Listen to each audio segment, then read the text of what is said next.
Well, you thought it was St. Patrick's Day. It's actually May Day, May Day, May Day. Not really.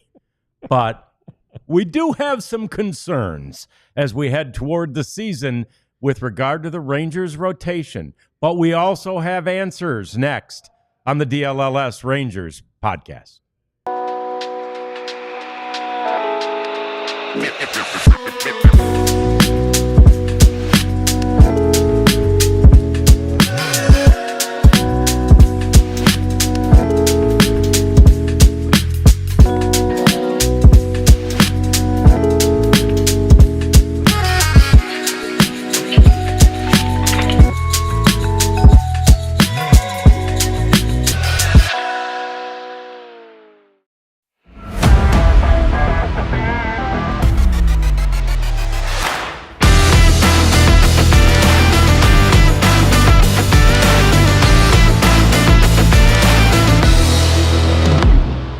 Yes, crisis mode has arrived. I'm not sure if it really is a Mayday, but it's a concern, and it's something to be addressed, and it's something that will be addressed by us and then certainly by the team. We'll talk it through next on the DLLS Rangers podcast, but it really is St. Patty's Day, brother.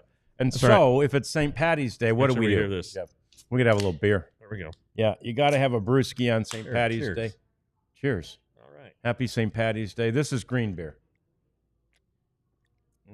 Mine's golden, but it's delicious. Yeah, mine is too. But I'm pretending it's green. And here's to a green beer for you today. Celebrate it in just the right way. A day when we're all Irish, and those of us who are Irish feel even better about ourselves. So very cool day. Very sad day. Not sad, but yes, sad. It's like I don't want to overplay it, but man, it sucks for John Gray. It sucks for Cody Bradford that they won't be able to make the start of the season, and especially for John Gray, Jeff, it could be a few months in before after he suffered. If you hadn't heard, I'm sure you did, a fractured wrist on a batted ball that was going 106 miles an hour on Friday night, and it's the same thing over and over again with John Gray. It's not hamstrings, right? It's not elbows. It's not real arm injuries. It's freak injuries, like whatever the heck that thrombosis of the foot was last year, or the now ball hitting his wrist, breaking his wrist. These aren't things that happen on a regular basis to pitchers. Yeah, no, he's the Josh Young of pitching injuries. Yeah, non-real nagging things that linger and stuff. It's freakish stuff, and getting hit by a line drive is terrible, and it's like getting hit by a pitch, 106 miles an hour, the ball's smoked. You have no time to react. He was just trying to get his, defend himself, and so, yeah, it stinks because he worked hard in the offseason. He felt really good after getting the foot fixed. So, yeah, I mean, if he doesn't have a surgery, surgery might actually speed up the recovery process, but you're looking at 6 weeks just for the bone to heal. Right. And then it's probably another 2 months to get built back up. So, I don't know, doing the math, you're looking at, right before the All-Star break. Yeah.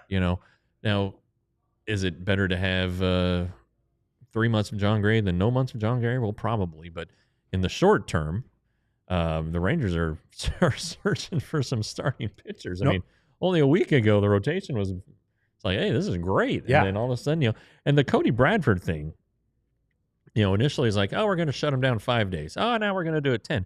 Now it's 4 weeks, So my question, which hasn't been answered despite some effort on my part, is did you guys have another scan? Did a strain actually show up? What is this really? Yeah. Because, if it's just soreness, then it's not going to take a month for that to go away. No. So you're looking at Cody being down about a month less than John, so it's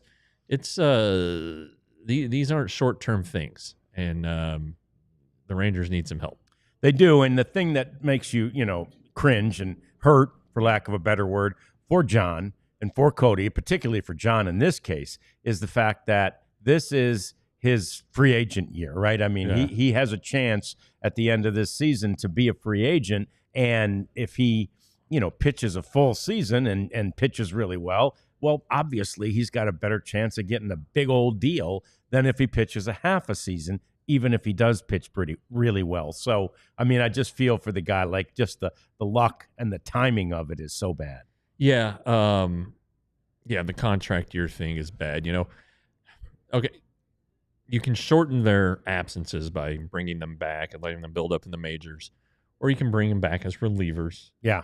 Something like that. But, the Rangers have a lot riding here, and they were counting on the rotation being kind of a backbone while they go into the season with a bullpen that doesn't have a closer and that hasn't been great this spring. You look at a couple of the guys and you're like, yeesh, and so it is spring training, so maybe they're figuring things out, and everything will be fine when March 27th rolls around. That's opening day, but there are some questions here. As this is the last week of camp. There are some questions here, and there's as Jerry Reed saying in Smoking the Bandit, we've got a long way to go and a short time to get there.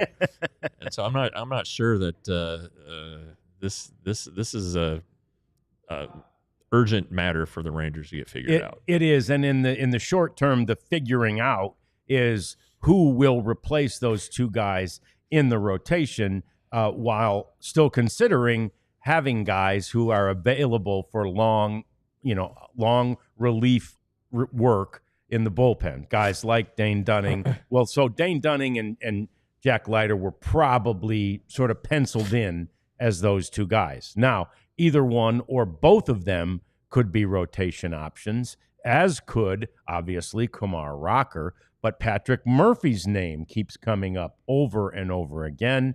I don't think, and Chris Young said this weekend, Jeff, he said, we're not going to just award Jack Leiter and Kumar Rocker spots on the major league roster or spots in the rotation. They have to earn them. And there's not a lot of time left to earn them, but that they still, like, it's not like, okay, breathe a sigh of relief, boys, you're in. That's nice and all. But I don't see how those two guys don't make the team in some way, shape, or form. Leiter's been good. He pitched okay yesterday. He gave up some runs in the first inning, but made an adjustment, tossed 3 scoreless innings. He used a lot of pitches, which probably isn't good. But again, it is spring training. But you like to see that he made an adjustment. And last year, a rough first inning might have really hung over him, but instead he just recognized that the White Sox were kind of ambushing him because he's been in the strike zone most of the spring. So you mix it up. You don't throw a heater, you throw a slider. You kind of just change things up, and he made the proper adjustment and the right adjustment. So that's a good sign. It really is. Dunning and Rocker pitched Friday and didn't really pitch worth a darn. So I think as the camp was unwinding, there was starting to be some question about Dunning making the team. I asked somebody, has Dane done enough? And the response was, I hope so, but hope isn't a very good strategy. And so these injuries have certainly presented more of a need to have a veteran guy who can start or can be a reliever. And the Rangers are going to need relief innings. You see DeGrom is not going to be built up properly. You probably want to watch Malley early on. And now if you have Leiter in your rotation, how short of a leash do you give him?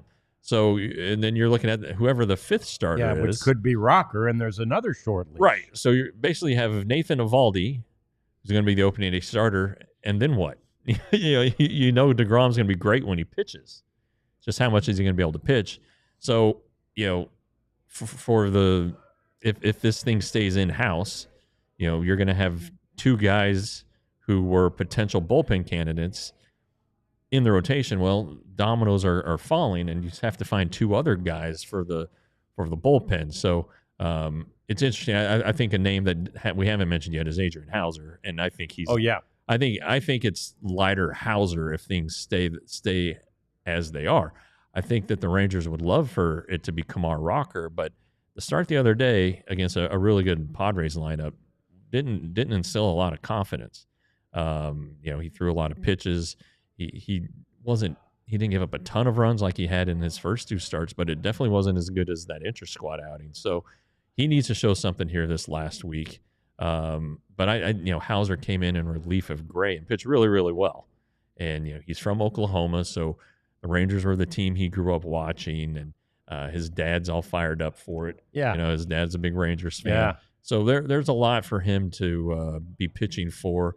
And again, he didn't have a great year with the Mets, but this is a guy who was a fixture in the Milwaukee rotation and some good Brewers teams. You always think of Corbin Burns and Brandon Woodruff with those 2 teams at the time.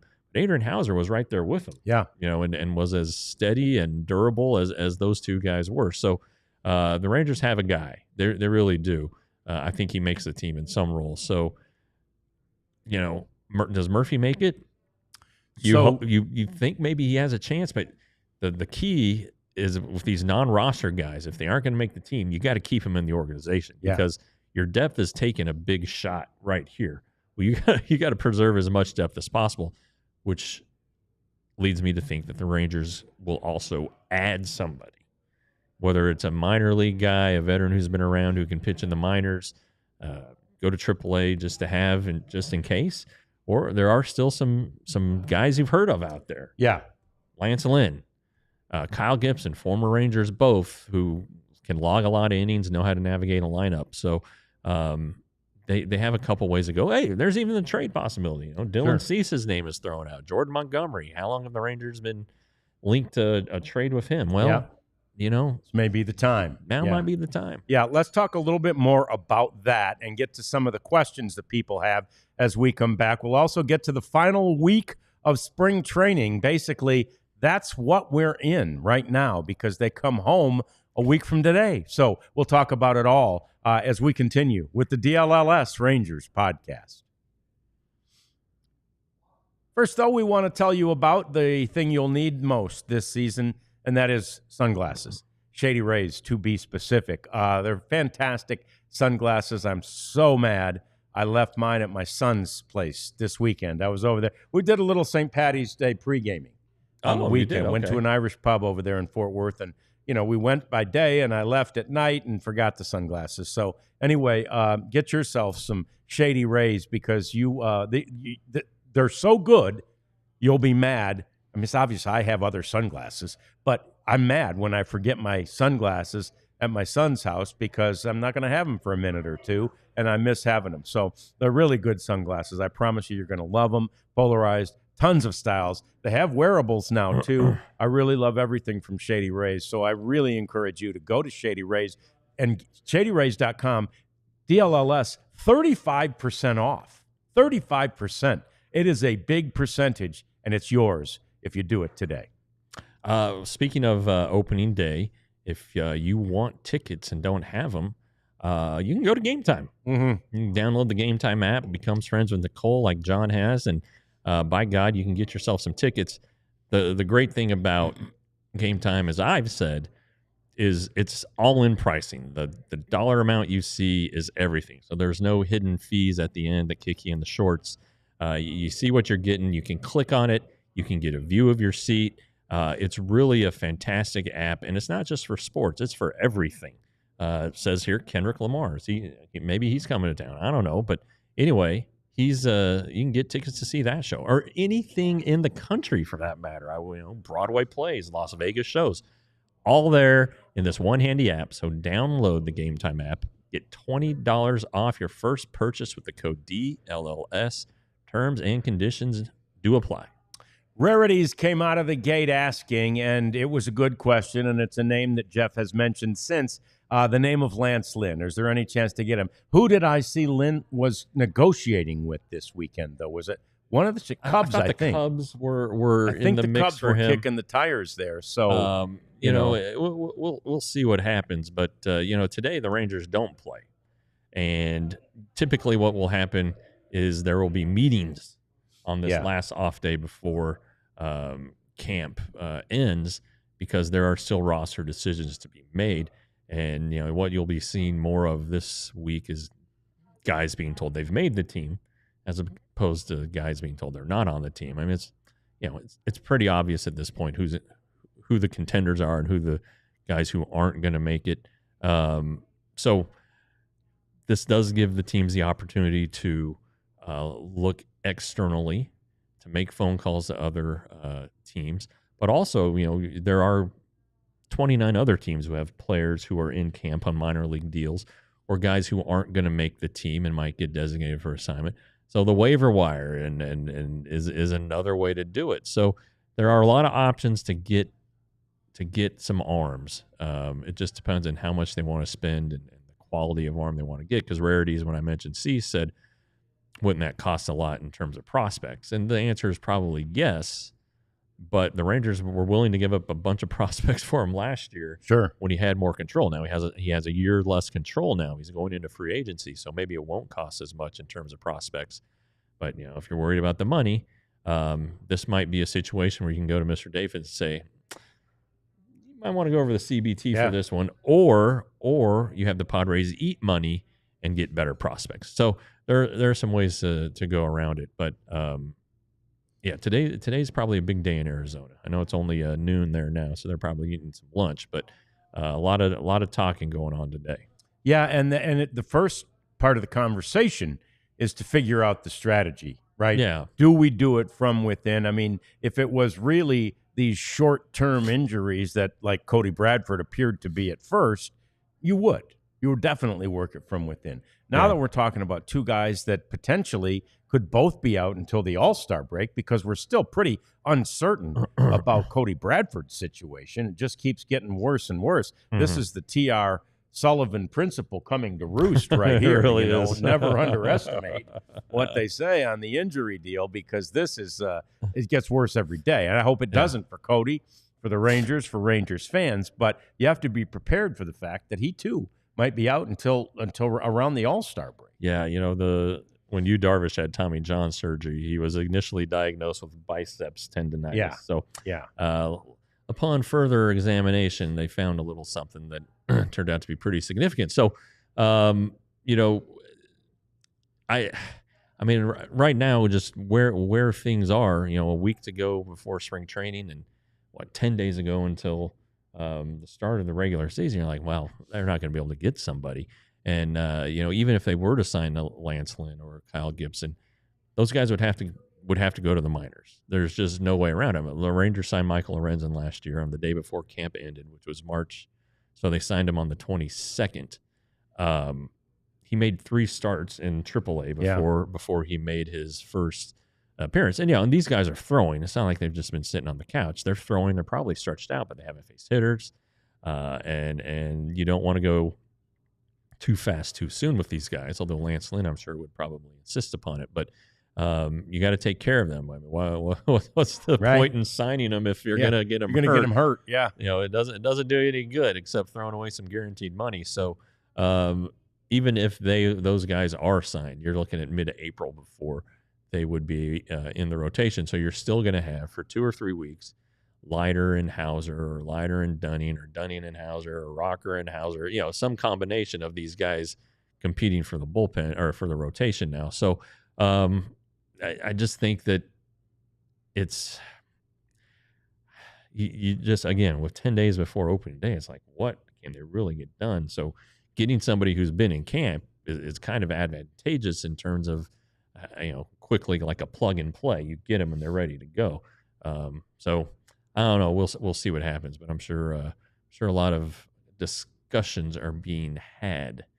Today in Surprise. Well, and again, you wonder, and you don't think this would be an option because of sort of the reason that this idea was born. So you go, okay, well, you don't have John Gray anymore. Do you move Jacob deGrom up even another spot in the rotation, right? It looked like he had maybe gone from 5 to 4 just with weather concerns in Cincinnati. Well, now do you move him to 3? And again, the point there is, though, that Jacob's not very stretched out yet either.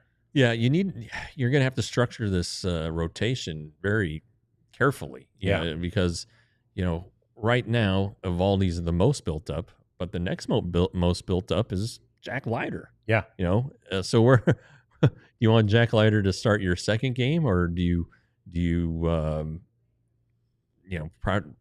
maybe because if you go Evaldi, you think he's going to get 6 or 7, right?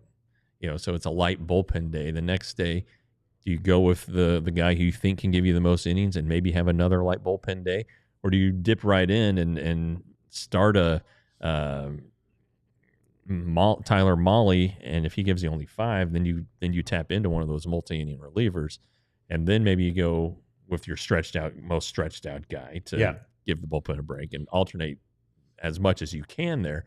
But at some point, it seems like 2 starters who aren't going to be able to throw a lot are going to have to go back to back. So there's going to be some juggling here. And again, you want guys who can be optioned in the rotation. And one way to do it might not be, the thinking is, well, it's got to be two of the guys who weren't added in the offseason have to be those long guys. Look, Kobe Milner can pitch multiple innings. Okay. So maybe he is one of those guys, and you add like a Mark Church, put him in the 1 inning, in with the 1 inning guys, if you will, and because he's been really, really, really good. So maybe that's a way to do it too. There are possibilities. I'm sure they've discussed them all. And that's the thing. There are plenty more possibilities than we're even considering, right? Because they know the personnel, they know the situations way better than we do even. So, and they know exactly where everybody stands right now relative to their abilities and their, how built up they are and how ready they are for a certain situation. For example, when you just mentioned the Dane Dunny thing, it looked to me, and I think to both of us, like he'd been having a pretty good spring. Yeah. So then, has he done enough? Oh, we hope so. The last couple have been pretty shaky. Yeah, that's true, especially the last one. Yeah. So, I mean, it's, and again, it's spring training. Maybe he's working on stuff. But at some point, you got to stop working and start getting some outs. Mm-hmm.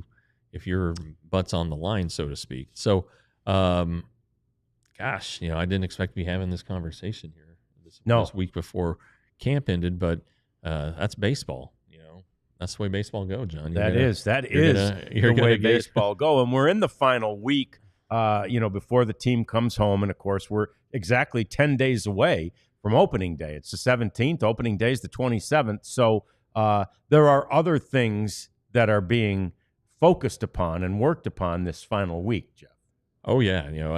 I don't think anybody's completely comfortable with the situation in center field. You have seen Tavares and Carter and Pilar out there and trying to gather at bats. And I don't think a lot's changed since the last time I had an audience with the manager. They still need to see Carter getting at bats, which you can do in a variety of ways. I know today's an off day, but I hope he's out there getting some at bats in a minor league game. Mm-hmm. I just think that you see this need to show up and get at bats and get your feel. Well, I mean, right now, honestly, the Rangers' best outfielder has been Alejandro Osuna, right? And I don't think he's going to make the team, but it looks like they're going to have to carry 3 center fielders just because of some questions that needed to be answered from Tavares and Carter have not been, mainly hitting the lefties. So you're going to have Pilar there. But, if you have Pilar there, you have a platoon, you're still trying to find at bats for Josh Smith. Right. I mean, it's a mess. Yeah. It really is. And what they wanted to happen was Evan Carter to come out, be healthy, which he's been, and just take the job, just run with it. Well, I don't know that's happened yet. So could it happen in this last week? He might give him some hope that he's on the right track, and maybe they go with hope. But I think Tavares is going to be a pretty handy guy to have, and it just kind of looking at those two, though, it seems like this team can't live without Pilar unless they're going to have Wyatt Langford play a lot of center field, which they don't want to do. No. So, gosh, we got to get that settled. And the bullpen thing, the 2 spots that are still open there, and can Milner and Sean Armstrong pitch a little better? Is it going to be Martin or Luke Jackson to pitch the 9th inning on most nights? As Robert Garcia caught up from missing some time early in camp with that elbow inflammation or nerve irritation? yeah, there's stuff to figure out here. Right. I mean, and then and you can bring guys back from minor league camp. Robbie Alstrom pitched the other day in relief and pitched 1 2/3 scoreless innings. Mike Maddox and Bruce Bochy love that guy. Yeah. They absolutely love him. Could he be a guy? Emiliano Teodo, he's on the 40-man roster. He can give you multiple innings, and it can be really good. He's got options, and he has options. Yeah. So does he become a option again, if you will? Jake Latz and Walt Pennington, the left-handers. So there are guys who have been moved out of big league camp who suddenly might be back on the radar a little bit more. Yeah, and that's the that's the conundrum at this point, because you talk about those 2 spots in the bullpen. Well, they've become completely different because of the 2 openings in the rotation, right? Yeah. Those 2 spots are you're looking for. I mean, you're probably having to look at completely different guys than you were considering previously. Yeah, and keep in mind that you can only option a reliever now 5 times per season.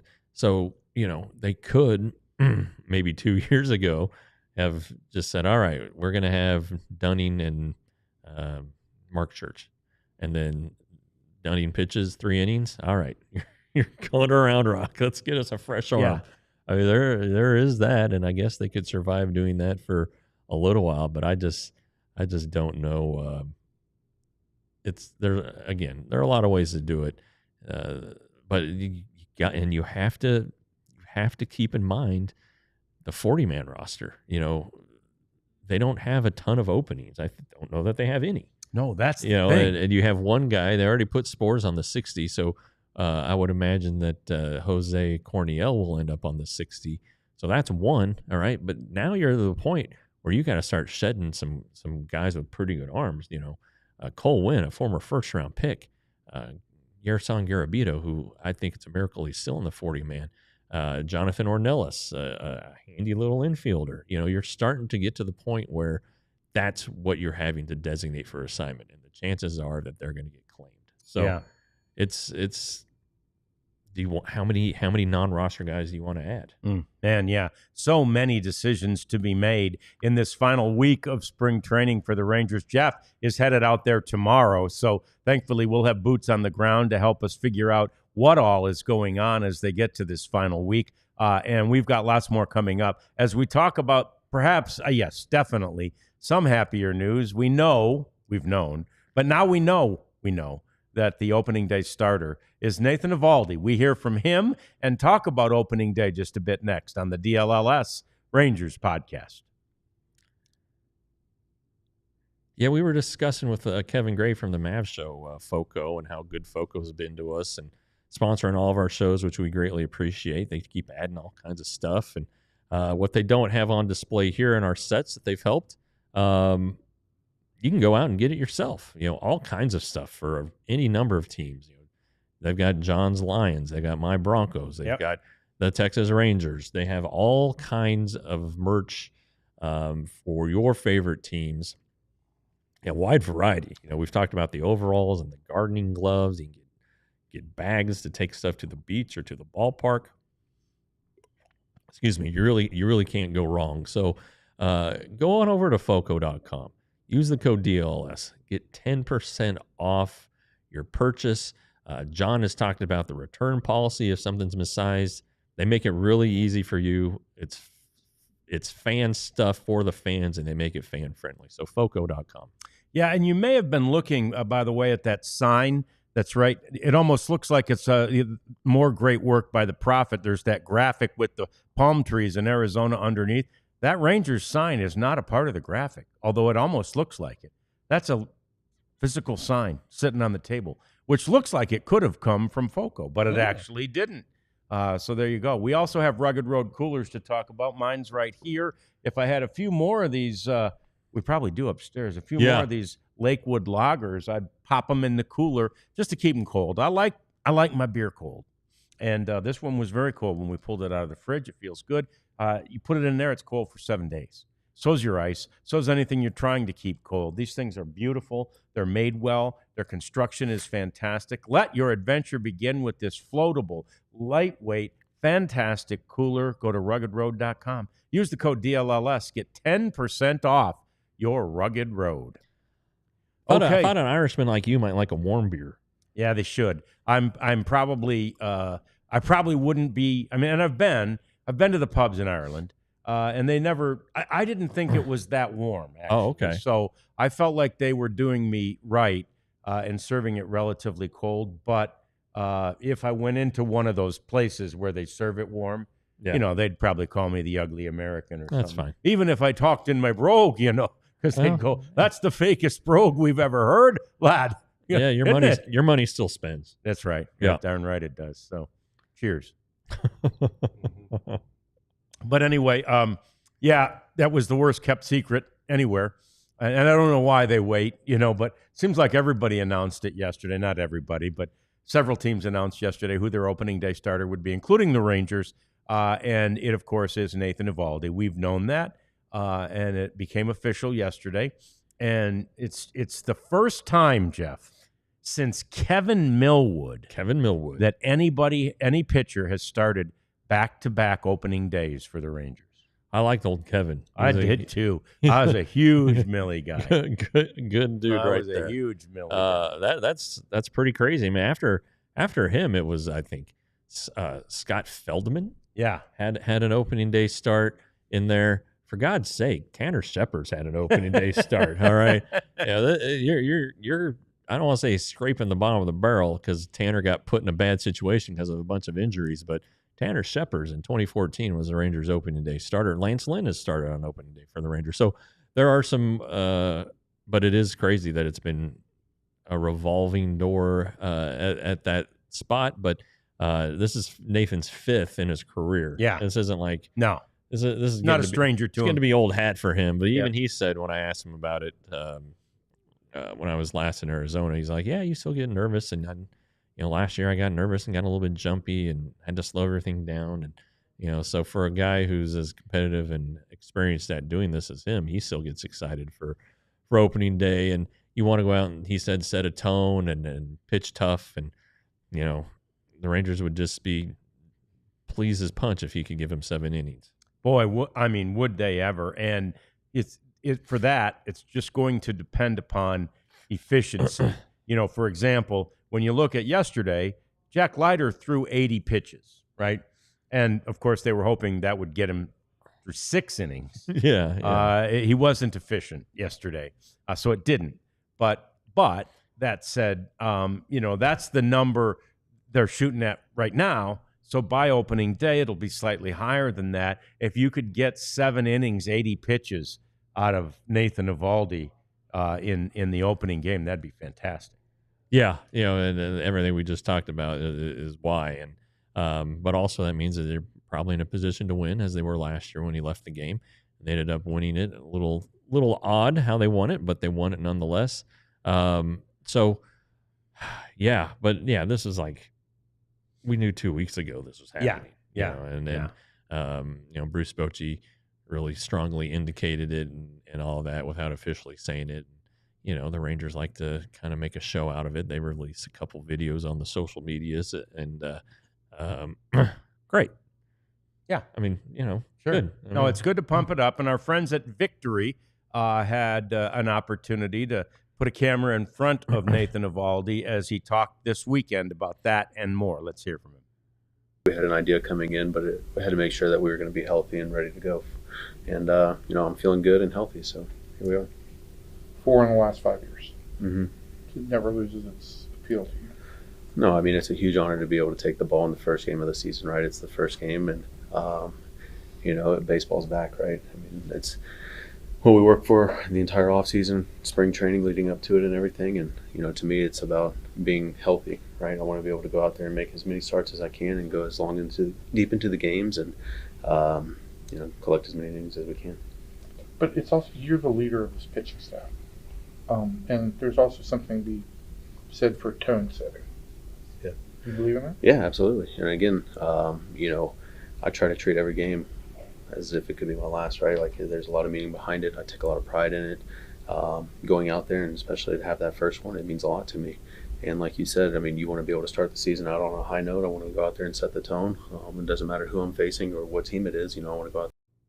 Yeah, that's just, the absolute right approach. And then that said, like Jeff indicated, he'll still be nervous and should be, right? It's a major league game. It's the start of the season. It is the best opening day in any sport by far. And it's like a national holiday. So, I mean, there's just a lot to it. There's been so much anticipation for it. And so if you weren't, and there's a full house and there's bunting all over the walls. And if you weren't nervous, Jeff, we'd wonder about you. Yeah. It should be a national holiday. So should Super Bowl Sunday, or the day after Super Bowl Sunday should be a day off. Let's get President Trump on that. He's doing all kinds of stuff. Let's get an executive order on that, baby. Yeah. But kids take off from school, people take off from work, and there's a buzz. Everybody's got a chance on opening day, and even though not everybody has a chance on opening day. So the Rangers, though, have a chance. Even with all these pitching injuries, this is still going to be a good team. And they re-signed Nathan Eovaldi in the offseason to pitch for them, to the postseason this year and the following 2 years. They think so highly of him, such a great teammate, all that stuff. You could have made a case that he should have been the opening day starter anyway, whether Jacob deGrom was healthy or not.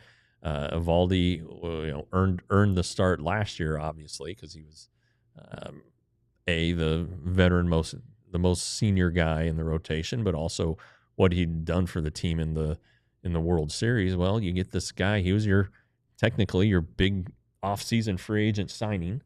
He pitched very well for you last season. Kirby Yates was the pitcher of the year, but Eovaldi was probably a little bit better than Andrew Heaney, at least as far as the rotation goes. So you could make a very good case that Nathan Eovaldi earned this and might have been the guy regardless of Jacob deGrom's health. Sure. Yeah, absolutely. No doubt about that. So you talk about the chance, right? The guys who have a chance. Do the Rangers hitters have a chance against Garrett Crochet? And again, I mean, there's a lefty. So the immediate question comes to mind, and we've broached it and brought it up before. Do neither Evan Carter or Leody Taveras start on opening day? Yeah, that's going to come down to a manager's preference. Is he going to be loyal to the guys who helped get the Rangers into this position? But Bruce Bochy's also said you can't live on yesterday's headlines. You got to, it's a performance-based business. So I don't know. I mean, it'd be a heck of a story. Kevin Pillar thought he was going to retire, didn't sign until late February, and voila, he's in the opening day lineup. Look, I'd say it's possible. I really think it's a possibility. A left-hander, does that mean that Jock Peterson's not going to play on opening day? Right. Is your DH that day the non-catcher? Maybe Higashioka's your DH that day. Sure. Maybe it's Josh Smith. Even though he's a left-handed hitter, it might be. Crochet's a pretty tough lefty. So we'll dissect that next week. Yeah. But you just got to figure out who the heck's going to be in that lineup. But yeah, Crochet was the star of the first half. Really, last year he became an all-star. Everybody thought the White Sox should trade him. They waited to do so until the offseason, but then he petered out because he was coming off of Tommy John surgery and ran out of bullets, if you will, and his performance was vastly different in the second half. And I think, frankly, that's why he wasn't traded at the deadline last year, because teams were weary of what happened to him ultimately. Running out of gas and the performance dipping significantly. So he'll be fresh. He had a good outing either today or yesterday for the Red Sox in spring training. It's gonna be a tough matchup, no doubt about it. But the Rangers are a tough lineup. They feel like they're better against the fastball, and Crochet can really bring it. So I'm not sure how it'll get all meted out, but I bet that Corey Seager's in the lineup. Yep. I bet the Marcus Simeon's in the lineup. Yep. So looks like Wyatt Langford will probably be in the lineup. Yeah, Josh Young. Yeah. Well, Really, the question is at DH, center field, and catcher. Yeah. Yeah. In yesterday's lineup, there were people out there saying, "Oh, is this a preview of opening day?" Now, I'm not sure when the lineup came out. We knew for a fact, although we were pretty sure it would be Garrett Crochet, a left-handed pitcher. But, that lineup yesterday did feature Jock Peterson at the designated hitter and Jonah Heim at catcher. But to your point, I'm not sure Peterson plays against the left-handed pitcher. Yeah. Heim is actually better against left-handers. Yeah. So I would expect that he will be in the lineup regardless. It's just a matter of if he'd be a catcher or DH. And I would guess catcher. Yeah. Just kind of a loyalty thing. Sure. But yeah, a right-handed hitter, Higashioka, sure would make a lot of sense there in the DH spot. And Bruce Bochy last year used both catchers in the lineup at the same time multiple times. So I don't think he has any concerns about losing the DH or anything like that. So, yeah, I'll go ahead and say they'll both be in there. Okay, By God. nice. All right, that's good.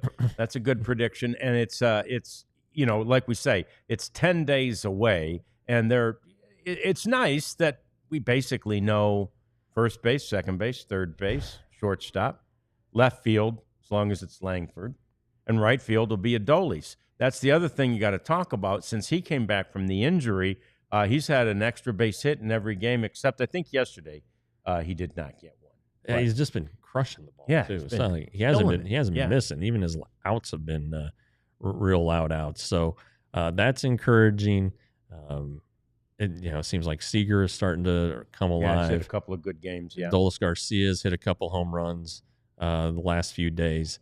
So the right guys are starting to heat up. Simeon's been better. So those are all good signs, obviously. And Higashioka's had just a good spring throughout. So the lineup's going to be fine. These guys, some take a little bit longer. Some have their own regimen and routine and know when to turn on, flip the on switch. And it looks like a couple of these guys are starting to do that. Certainly that looks like to be the case with Corey Seager. Is Marcus not a notoriously slow starter? Do I remember that correctly? Yeah, I think that's right. Yeah, I think he is. But, that's fine. Even when he's slow, he's as good as many of them out there. So that'll be interesting to watch. And all of this will be interesting to watch in the final week, as we will be doing it from the vantage point of Surprise Arizona beginning tomorrow with Jeff. More coming up as we get to our cleanup segment. And there is a lot of stuff to talk about in the cleanup segment, including a former Ranger who's considering a career change, next on the DLLS Rangers podcast. But first, I have the beautiful this is it for me on the St. Patty's Day shirt. I'll retire it until next year now, I guess, Jeff. That doesn't mean I won't. The shirt says like day drunk or something on the back. It doesn't mean I won't be day drunk occasionally. I mean, it'll happen. But that said, it's been fun having it. I wore it over the weekend too. Washed it right up, and look at here, came up beautifully. So we really love all this gear, and now I see that there's some March Madness gear out there. It's kind of like this. It's for our entire group. It's kind of an all-city group, but it's March Madness stuff is coming out there. And so please, by all means, get yourself some of our merchandise at store.allcitynetwork.com. It's good price. It's good quality. It's good fun. And we would love to see you out and about wearing our DLLS gear all around the Metroplex at games and anywhere else we see you. Get your merchandise today. Our badass $36 Die Hard flash sale has ended. So if you missed it, I'm sorry. Yeah. But we warned you. Our regular price ain't half bad. It's only $79.99 for 12 months. Access to all of the stories written by all of our beat writers. So not just what I write covering the Rangers, but what Clarence and Joe write with the Cowboys, and Sam on the Stars, and Tim Cato over there on the Mavs beat. It's such high quality stuff by experienced writers who know exactly what they're doing and how to cover a sports team. So, and then beyond that, you get the free shirt from store.allcitynetwork.com, and you also get 20% off of our activities or our events, and we have a golf tournament coming up. We do. At the end of April at Stevens Park in Dallas. April 25th. Yeah. You can find information on that in our Twitter account. But become a diehard today. You won't regret it. Max Scherzer is a former Ranger, but he's not the one considering a career change. Max, however, is experiencing issues, Jeff, with the thumb soreness again. Correct. And he explained to Toronto media that it's the same thing he's had the last 2 years with the Rangers. And having listened to Max discuss the issue too many times, it's a kinetic chain thing. The thumb hurts. Well, that puts pressure on the forearm. Forearm puts pressure on the elbow. The elbow goes up to the biceps and the shoulder, and all is affected. It's a nerve issue, though, ultimately, is what has been causing this. He was getting shots of Botox into his ribs in his shoulder. It's not quite, maybe it's not quite thoracic outlet syndrome, but it's a similar compression of a nerve that's causing this problem. So maybe he needs some more Botox, which I'm guessing is in high supply in Florida. So he should go find some. But it's don't want to say the Rangers aren't laughing and saying I told you so. It's too bad, and he's been very, very good this spring, but apparently he hits 50 pitches, and the thumb just stops cooperating and starts to hurt. So something he's going to have to navigate. He thought he had found some ways to do it last year by changing his arm slot a little bit and stuff like that, but it seems like this is going to be an ongoing issue for the Blue Jays, who are paying him $15.5 million this year. So they aren't just paying him chump change. Yeah, it's not just a $5 million contract, and that is where it's a roll of the dice to sign a 40-plus player, 40 or older. Yeah. Please. I mean, probably that's what 38 is kind of the magic number, really. Yeah, that's always something that John Daniels would tell me is like, you see these deals stop right when these guys turn 38.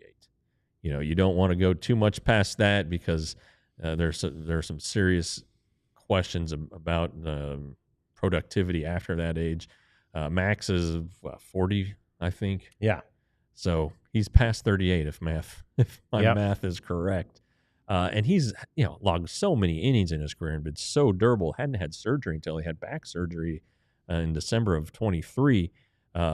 Remarkable, really, in this day and age that you see a guy who just has a rubber arm like that, and again, it's he's feeling the pain in the thumb, but it's resonating from a nerve in the shoulder, and so the elbow's okay, the shoulder's okay, just there's a dang nerve that's causing the pain, and the knee bone's connected. Right. What is the old song? The elbow bone's connected to the whatever. The knee bone's connected to the hip bone, or whatever that song was. Yeah. Anywho, yeah, it's too bad. I hope for the best for Max. He was always great to the media. Yeah, nice guy. But you know what? When he got here, he was 38. Yeah. I mean, and it was starting, and that's when this all, both the back and the thumb began around that time. So that's just. You can't argue, as we say, Father Time. He's undefeated. So now, a former Ranger who is considering a career change, although within the game, you've probably seen it on social media. Joey Gallo there he is. Look at that. He's tossing the ball up because he is thinking he wants. Look at it. He tweeted it. It's been fun outfield. Just to be clear, I will be pitching. Yeah, and he's a little bit, and we heard it about him, and we heard it about Pudge with that arm that they each have, right? Mm-hmm. He's had a great arm, and Joey pitched in high school. Not only did he pitch on the day of his senior prom, he threw a no-hitter, and then took Greg Maddox's daughter to the prom. Yes, so that was a pretty good day for Joey. He throws hard. You've seen his throws from the outfield. He can get it where it needs to go pretty good. Of course, you can't just live via the fastball. Right. You got to have some other stuff.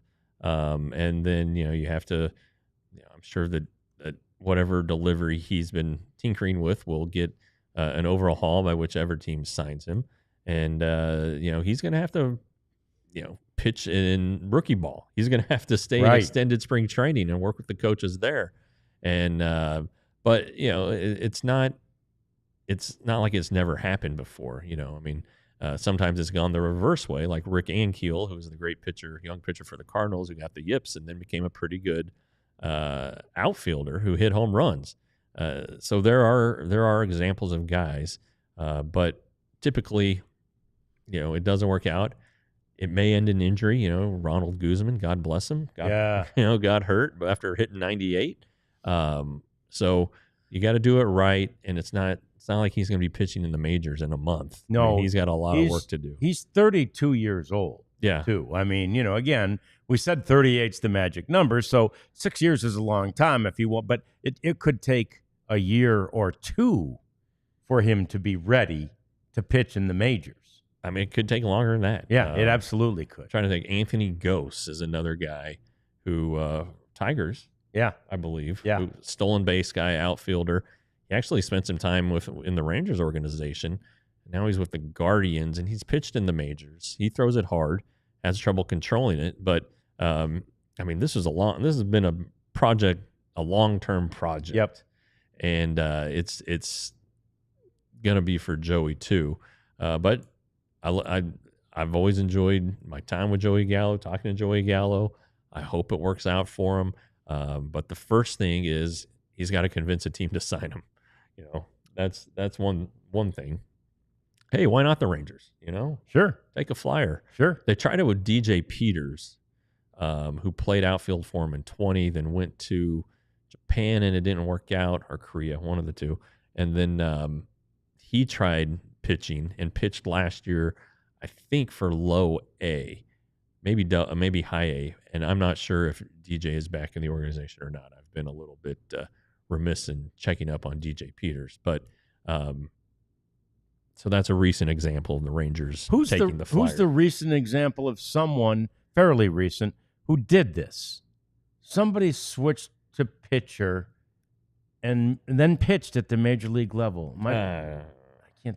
I don't know. Can you think of anybody that's done it? I can't. There's somebody. Yeah. I'll have to look it up. We'll figure that one out. We'll work on that for tomorrow. Next up, the Astros, of course, used yesterday as well to announce their opening day starter. No surprise, it's Framber Valdez. The question becomes, Jeff, is it his last opening day start for the Astros? Well, if you look at how they've handled Kyle Tucker, you would certainly think it is, and how they handled Alex Bregman, you would certainly think that Framber is going to price himself out there. But pitching's a little bit different. No, you can't necessarily go get somebody to replace Kyle Tucker or Alex Bregman, but you really have a hard time trying to find a lefty who's a Cy Young contender perennially, and who's done some really good things for your organization. So I don't know. He's gonna get some big money. I believe that. And their farm system, they've brought up a couple guys, the Brown and Eric Detroit, Eric Giddy, I think is his name.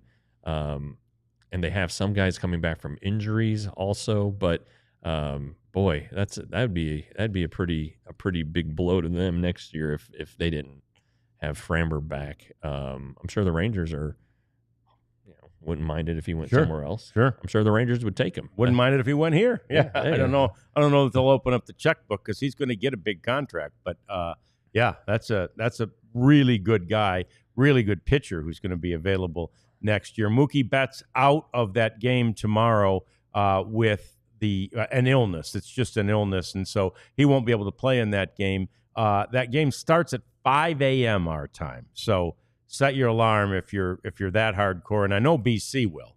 BC's going to go Dodgers all day tomorrow. We'll see what happens. It's the Dodgers and the Cubs. It's essentially opening day or opening early morning. It'll still be dark at 5 a.m., but that's what time that game gets going. And these teams have been having a great time in Japan, in Tokyo. And then Shohei Ohtani took basically the whole team out for a dinner, a special, spectacular, fantastic dinner there they are all gathered together, and you can only really see remnants of the size of, I guess it was tuna that they were filleting up, Jeff.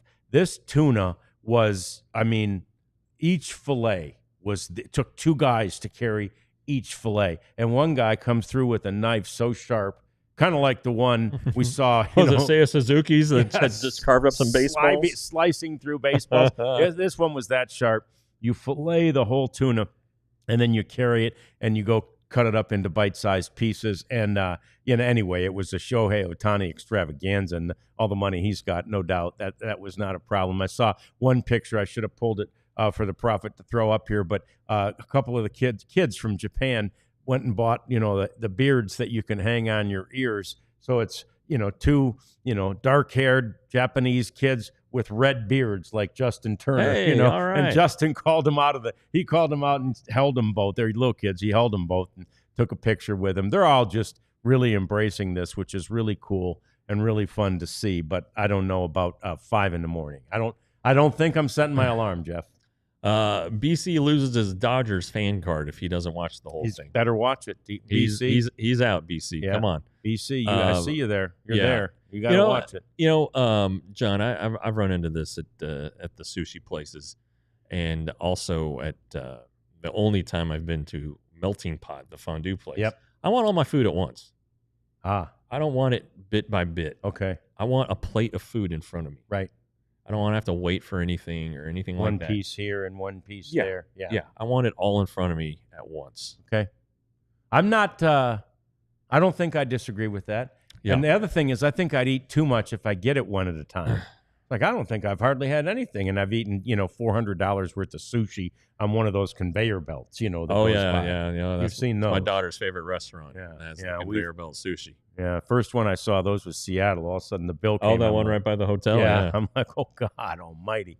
And one last thing here on this Monday as Jeff gets ready to head to Arizona, and that is the amazing scene from Tampa Bay yesterday where the Tampa Bay Buccaneers play their football games, filled to the brim for a minor league baseball game. Look at what the Savannah Bananas drew in a football stadium.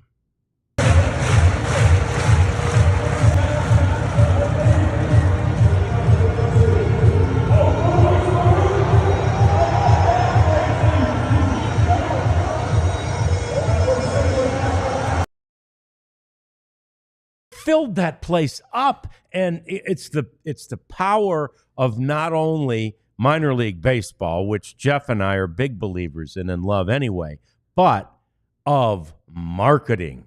I mean, the Savannah Bananas, Jeff, are a thing. Yeah, they're the Globetrotters of baseball. And the one thing I really like, I wonder what the distance was to center there, because they didn't round that thing off. It was like the Polo Grounds. I mean, it went straight back. Anyway, my kids know about the Savannah Bananas. Yeah, and they want to see them. The Bananas are actually coming to Frisco in September, and I think they're going to Round Rock as well. So, I think they're so popular, you have to get into a lottery. Do you really? For their tickets, or you have to get it on the secondary market. I mean, it's outrageous. But kudos to them, and they'll get like, Roger Clemens has pitched for the Bananas. They'll do that. One of the original players was Jake Skull, who, if you remember back to Rangers bankruptcy days, was their first round pick in 2010 when they didn't have any money to sign anybody. So they took a flyer on this guy, and it didn't work. But he played for him for a while, and they dance and do goofy stuff. And I think if a fan catches a ball in the outfield, the batter is out. Like, it's a home run, but the fan catches it, you're out. Oh, that's great. Yeah. So, I mean, they do fun stuff like that. Entertainment for the whole family, as they say. And it's wildly popular. I mean, you just saw 65,000 people in that ballpark. And then, again, there's a lottery system to get tickets. Yeah. And I believe for the September games in Frisco, the lottery's already closed. Wow. Yeah. So I think if you missed it, you're going to have to go to Game Time and get your all-in pricing on that. Game Time will have them. Game time. We'll have them. That's fantastic. That's such a fun way to close out a Monday show. Rest of the week will be fun, too. It'll be newsy. It'll be full of information, all coming to you from Surprise, Arizona. We're on at 1 o'clock the rest of this week, 1 every day. We'll look forward to celebrating the hour after your lunch hour with you later this week on the DLLS Rangers podcast. We all silly like the mayor.